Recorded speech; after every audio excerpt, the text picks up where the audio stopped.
Welcome back, everybody, to OldBeardedGaming. Thanks for sticking with us. We're back on the edit, sadly enough, because, well, you saw what happened last time. Blighted Reaper ended the run.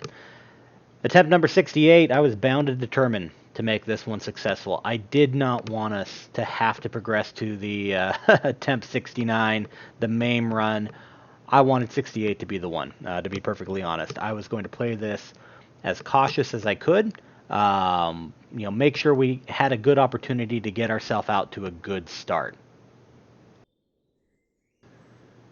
The run would start all right enough. It's a non-water landing. You know what? I'll take it. 9 times out of 10. This is the way to go. We'd head on out of the forest. Find ourselves in kind of a rocky plains biome. Dragon nonsense all around. We'd peace out. We'd start gathering a little bit of resources, and almost right off the bat, we'd run into trouble. Blighted Reaper. You gotta be kidding me. What are the odds? Back-to-back Reapers being blighted. I was not gonna go down without a fight. I really, really did not want this to end in this way. Not again. We were way less prepared than we would have been in the previous attempt. No real armor to speak of, just a stone halberd. But I was determined. I figured keeping them at range, taking the projectiles didn't do a ton of damage, but the melee hit would have definitely done me in. So spamming, swing, we fell down into a hole, but we'd fight them off. We'd live to fight another day. This Reaper was not going to end attempt 68. I was not going to let it happen. And there we have it.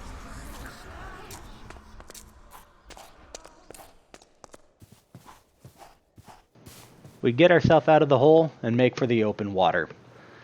Lots of good stuff out here, especially now that we're rocking the earplugs. The sirens don't bother me.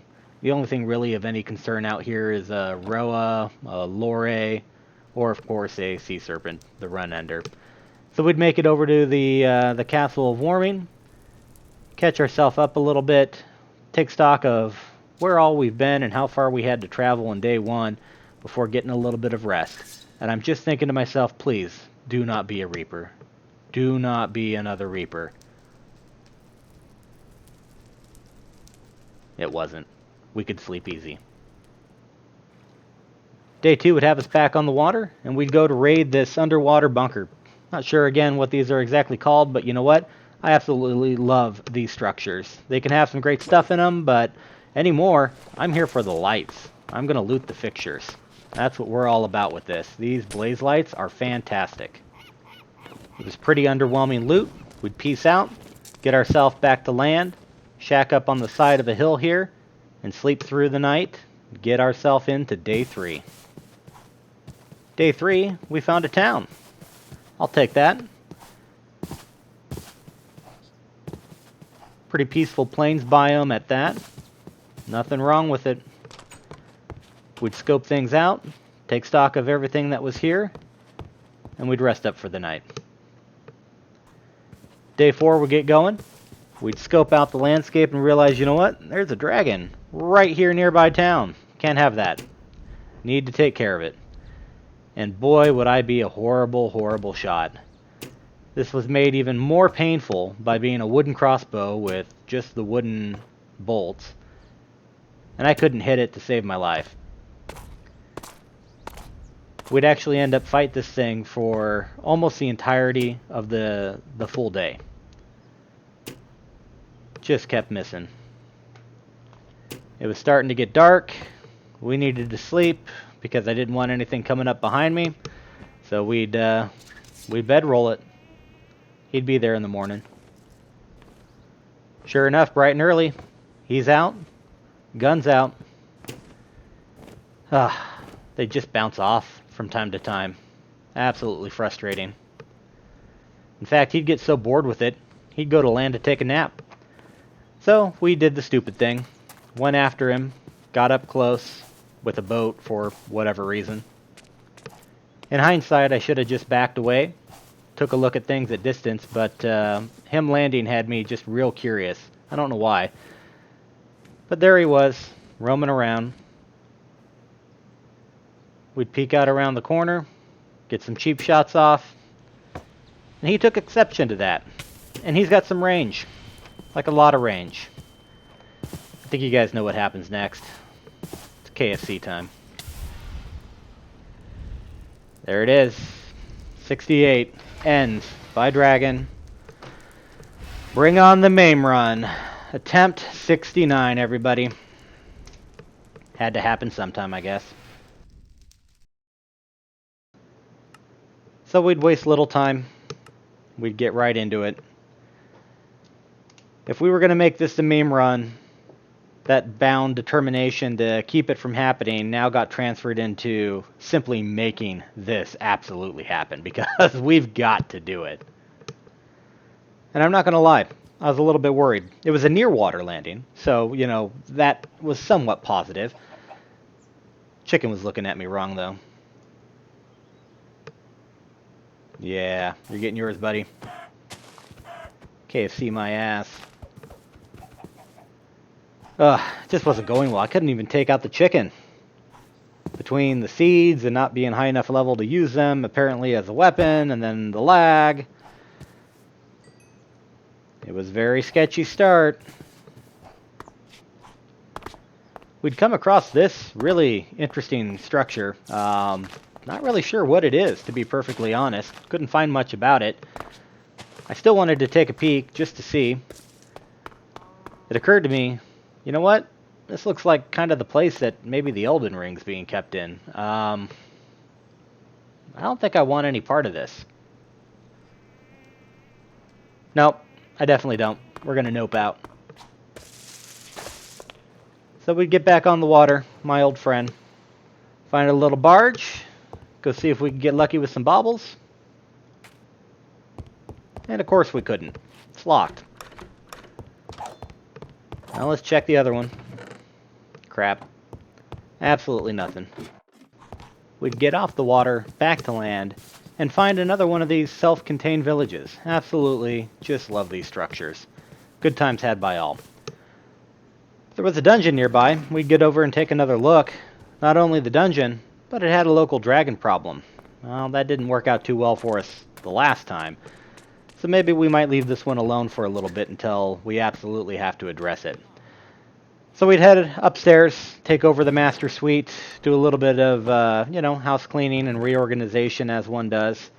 Holding on to a whole bunch of meager possessions, because you just never know what's going to come in handy, especially when you're first getting started. But we get set up. There's actually a nice little slew of enchantments in here. Curse of Possession. We had Infinity, Fortune 2, Silk Touch, Feather Falling 4. I could work with this.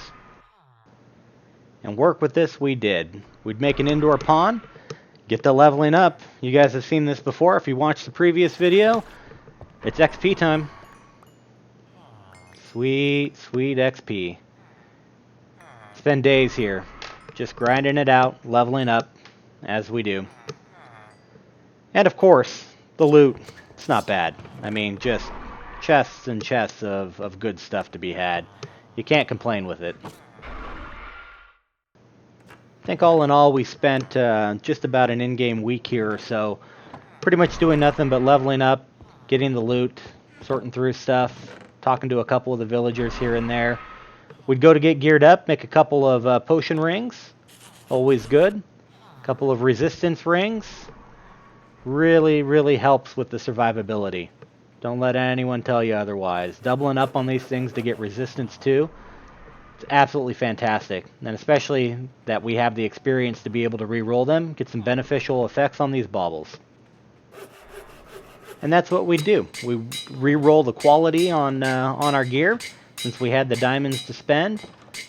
Get everything up to tip-top shape, legendary, undying quality on the baubles.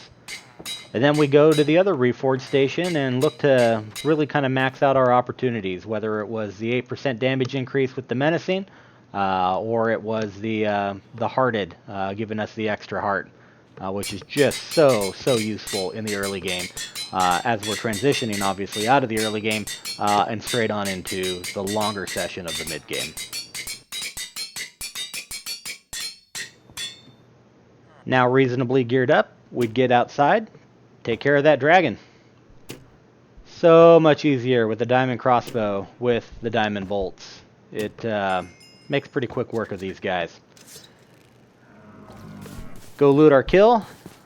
Dude had some other ideas, trying to crouch in on my kill. Couldn't have that. And so with diamond armor and gear in tow, we'd clean up, fill our bags, head out for adventure. Can't stay in one place too long, especially in this earlier part of the game. It rewards exploration. And exploration we did. We had this little battle tower here, right next to a scuff one. We'd pop into this thing, see what we could find. Being reasonably geared, and honestly, we don't even have anything all that crazy. It's just diamond gear, rolled, you know, so that it's a little bit better than your typical stuff. But there's no enchantments to be had here. Just straight up diamond tier. Lets you really just kind of run in, kind of handle business, break this stuff down, even be able to take what had given us problems in so many of our earlier attempts. If you've watched the earlier stuff. Of these infernal mobs. That was a bulwark sticky blast off with alchemist, taking a little fire, but you know what? Didn't really matter, to be perfectly honest. We take a little bit of damage, but having that resistance absolutely helps. And then, of course, you know, golden apples to get a little bit of absorption as well as some regeneration on the side just keeps us topped off. Sadly, this place would actually end up being a bust. The dungeon that we saw in the distance of the self-contained place leached into this structure and just kind of tore it apart from the very bottom levels. So no battle golem, no chests to be had at the lowest levels, which was really kind of sad. I was looking forward to some earlier gear. We did get some Bezoars though, so I mean it wasn't bauble free, but yeah, I was not ready for a Lycanite dungeon and any of the baddies that come with that, so we peaced out. We did, however, get enough heart shards to make our very first heart container. Always something to celebrate, to be perfectly honest. I love this feeling, so I'm going to show it every time. Ah, yeah, there it is. We'd be back on the exploration before you knew it, back on the water. And we found some very interesting structures, to be perfectly honest. This barge, really kind of a bit of a bust, but we had defiled lands, which is always a good time, chance for some bookworms. We had another city, and we had a full battle tower, so that was hopeful. And there was a mega battle tower behind us, going the other way. So, yeah, no, a lot to look forward to in this little area here. So we'd make our way back over to that little town. Say hi to the natives, be a little disappointed in their choice of selection of enchantments, and we claim our first town.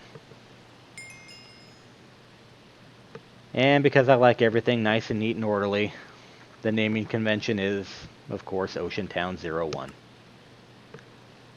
So with that established, we'd seek out, get into the battle tower, handle things, get on up to the top 2 floors, cheese as we do. It's really a little ridiculous that this works, but you know what? I'm not complaining. Sadly though, the loot, pretty lackluster. We do have the glowing ingot though. Those are always kind of nice. Takes a little while to build up enough resources to craft them yourselves, so not horrible, not great. The top level chest wasn't any better, to be perfectly honest. Just more of the same, some sunglasses, some rods, a little powder, and of course a rune. So we'd head back over to town, clean up a little bit, get rid of some of the bad guys that were lurking about, and look to take care of this run ender and the sea serpent. These guys are a bit of a mystery to me. They flop about, they're a little crazy, they do a crap ton of damage. Yeah, they just need to go. But from a very safe distance. Ah, he's looking at me. Kill him. Kill him. The fact that we can shoot through water is absolutely fantastic. Love it. So with the town secured, we went over to the defiled lands. Definitely populated with quite a lot of bookworms, so I set up just a little box to trap a couple of them. Figured we'd be able to come back here later, you know, as the game suits me. Start breeding them up, you know, a little bit, and maybe we get lucky, you know, with some golden ones. And worst case scenario, would start getting their levels up. They start out pretty weak, like level 5, 6, 7 at most, I think, in the wild, maybe 8. But they go all the way up to level 30, and the only way to get them higher level is to keep breeding them and have that chance for them to be just one higher. Although, all of that would be relatively irrelevant for now, because golden bookworm. You gotta be kidding me. What a sight to see. Took that skill. We'd end up actually finding a second one, so we would have 2 skills, enough to make our disenchantment table. We'd head out, got to keep on the move, find our third little village in town, and this one had an interesting church structure next to it. So we'd make our way in, claim this land for Spain, name it up as we do.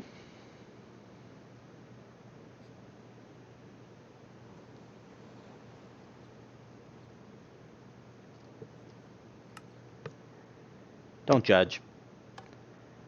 And then we go take a peek inside this this little church. I'm not really sure what it is. It had these little lamps with levers all over the place, so we kind of very cautiously made our way in, turning on the lights like a scared little 6-year-old that we do as we went.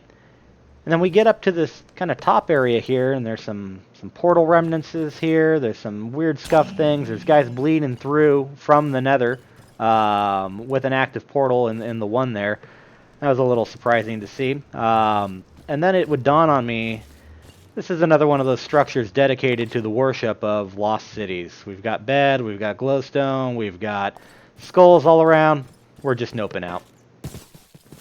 On our way out of town, continuing the adventure, we'd find another one of these farmers' outposts, windmills, mill processing centers. I don't know what they're called.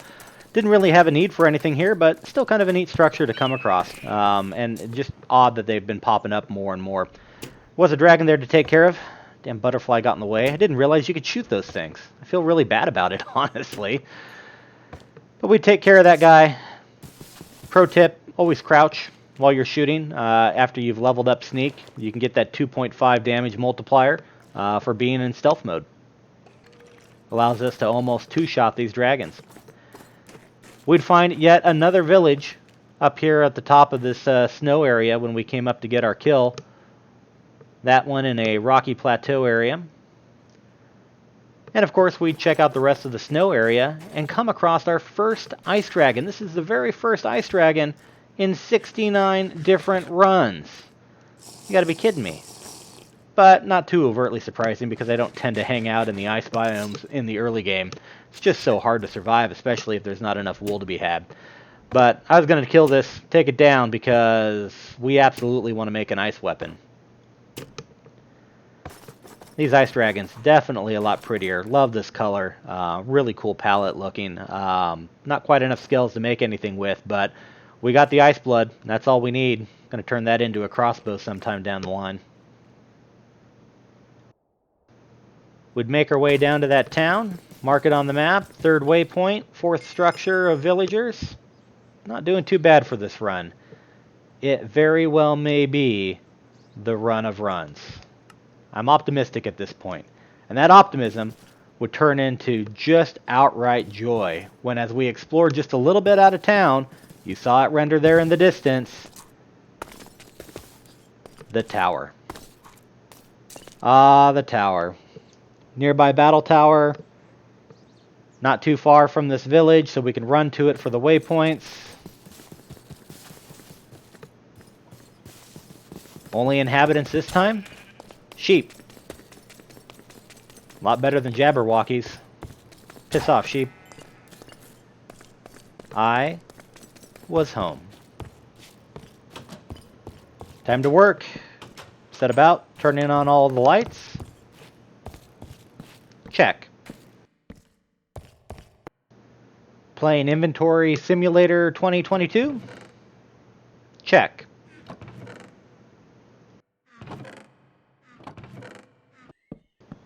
Building unnecessarily aesthetic structures in a hardcore run? Yeah, let's check that one off the list. Why not? Don't be fooled, though. This bridge actually serves a purpose. I know we made it all pretty and whatnot, but it protects me from the air elementals shooting their crap down at me, and allows us access to the very top of this hillside, which opens up a whole nother side of this area around us. So this is actually very functional. Of course, we'd bust out the label maker as well.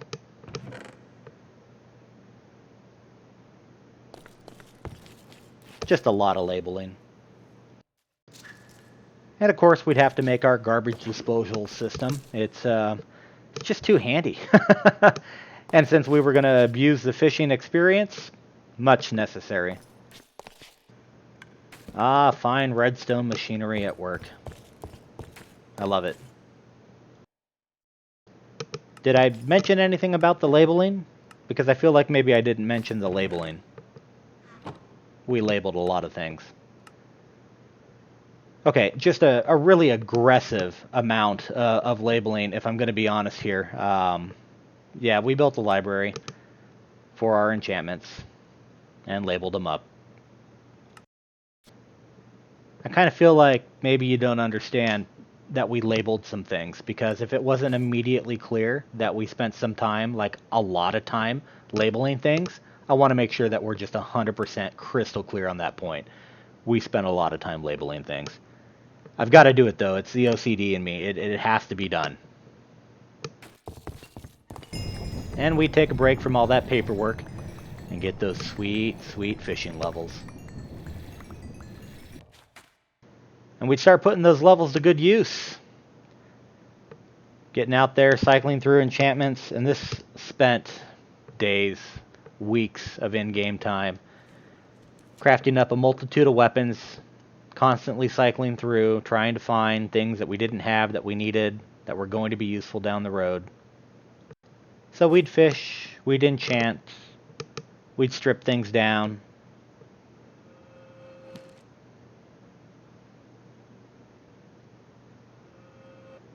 We'd combine things on the anvil, leveling them up, strip them down again, keeping the costs low. And then, of course, the filing. Because what's the point of labeling if you don't use your file system? And this would be the section of the run where the total of 14 hours, as I'm adding it all up in my head here, of recorded footage all pretty much went. This was the bulk of it. Was spent cycling through all of this, trying to find those, God roll enchants, or at least the base levels of them. And that was really the key, was learning to know, hey, go ahead and grab the level 1s, get a lot of level 1s, combine them to level 2s, work your way up until you get to the max enchant level. But it wasn't all fishing for enchants. There was some labeling. Oh yeah, look at that. Clearly marking so I would know what was in these boxes. Very satisfying. And as we took stock of a job well labeled, it was time to get down to business. But business would have to wait a little bit. An oddity occurred. There was a blight aphrid that spawned in our little one square of lava. It had me concerned for some reason, so we turned the machine on. And we turned the machine on because we were going to flush some of those charged emeralds at him. Later, as it was cycling through, the message popped up. The blight aphrid was taken down by lightning. Now the real business could ensue. We were going to make our mid to end game set. Armor, crossbow, enchantments, refinement, getting everything up to that legendary quality, and really taking our time to make sure that we do this enchanting right. I didn't want those 14 hours to be for nothing. Very interesting on the enchanting piece here. I was trying to put Ash Destroyer on this halberd because of the fire and the double damage with things on fire, but it's incompatible with both Critical Strike and Fiery Edge. After a little research, I decided to go with the Critical Strike and the Fiery Edge combo, forsake the Ash Destroyer. It just seemed to be the more, or at least more frequently used combination in everybody's attempts at making the perfect god weapon in 2.9. Who was I to, buck trends? We were going to go with it. We get the armor going, and basically what we're doing is just putting things in highest to lowest enchant level. Save a few levels, have to spend a little less time at the fishing pool. And we'd be doing it the 1, 2, 4, 8 method. Combining more, and enchanting. So with our new gear, new weapons, we'd step outside and immediately get ambushed by this little guy. Don't worry, the run doesn't end here. The armor holds up perfectly fine. We one-shot him with the halberd. Yeah. Feeling pretty good about everything. Taking stock of how this run is shaped up. It is attempt number 69. We would close out this video with taking a look at what we could do for making our avian treats. Being able to fly is going to be that next step, and it is definitely something high on the priority list. But you know what? All in all, we're sitting pretty good. A lot of time, a lot of meticulous planning to get to this point, and hopefully we get into a lot more excitement in the future. This has been OldBeardedGaming. Thanks everybody for hanging out with us. We'll be back on the live episode next time. Take care, everybody. Cheers.